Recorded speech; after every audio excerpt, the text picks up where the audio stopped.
Well, hello once again. This is me, Leonard Wells, broadcasting as usual from Haslingden, just north of Manchester in the UK, on Sunday, the 6th of February 2011. This is Europe. The world today is in a difficult situation, and many people are anxious and many people are worried. There are all kinds of problems going on in Egypt, where the Arabs are beginning to want to live in a democratic country instead of having a dictator. There are many people unemployed in Europe. On the other hand, the wonder of Europe is that now that 27 countries are locked together, we cannot have war between European countries. Before the EU, we had 2,000 years in which probably 100 million people died in wars between ourselves. If we had not had all those wars and all the energy that we wasted bombing each other during the Second World War and mowing each other down in the First World War, if all that energy had gone into useful things, what a much improved Europe we would have today. But never mind, we have 2,000 years ahead in which to put things right. And this world only exists as long as there are things to be put right. Once it becomes perfect, God might decide there's not much point in it anymore. So, what I'd like to say today is, in the UK, the feeling I get, and I'm a person who lives on impressions, is that it's like sitting outside two shops. One is a barber shop and one is a butcher's. And all you hear all the time is snip snip from one and chop chop from the other. Because all that we seem to get from the government is what's being cut. This is being cut and that's being cut, and so on. Now, whether it's necessary or not, I don't know, but people don't mind if it's fair shares for all.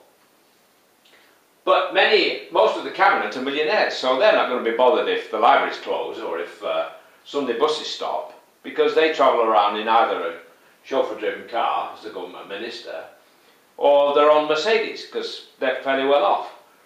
And same thing in the City of London. It's full of bankers who make money all day by playing with money. Not a decent day's work with something decent to show for it, but just playing games with money. And many of them get £1 million bonuses. Think of that. So they wonder why people feel aggrieved. We don't mind if we're all pulling together like we did during the Second World War. I mean, I am very proud that I was born here in 1940. At the height of the Battle of Britain. All our people were together. We had a government consisting of Labour and Conservative and some Liberals, and it was a coalition, and it was the great coalition of all time as far as this country is concerned, because united we defeated Germany. It's when we're not united, when half the country's screaming for Labour policies and half for Conservative policies, we're not united. So it's very difficult to go straight forward when half is pulling one way and half the other. I mean, since the war, we have sort of gone left with Labour, and then right with Conservative, and then left with Labour, and now we're going sort of wiggly a bit with Conservatives and Liberals in a coalition. So it's very difficult to go in a straight line when this kind of arrangement is the way we organise things. Now, what I'm going to come to is some reasonably bad news, but there are good signs also. Spain has 20% unemployment. Germany has 7%, according to the BBC News website. And people in Spain are actually starting to apply for jobs in Germany, because the German economy needs skilled workers. They produce a lot of things in Germany. They don't sit around playing games with money. They actually get out and produce things. good things, you know, like railway locomotives and refrigerators, and so on. And so what I'm getting at is that if you want to get on in life, sometimes you have to get up and move. You have to do what Norman Tebbit said and get on your bike if you want work. And if you're young enough, don't just think of looking within 100 yards of your front door. I mean, one of the things which made our country great was the fact that many of our people moved overseas to America and to Australia and New Zealand and Canada and so on. In the UK, we've screwed up the property market, so young people can't afford a house anymore. Apart from the banks not lending, most of the houses are too expensive.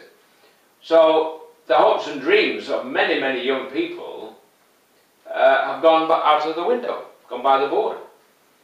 But think about all the kinds of possibilities that exist. Within the EU, you're entitled to go anywhere.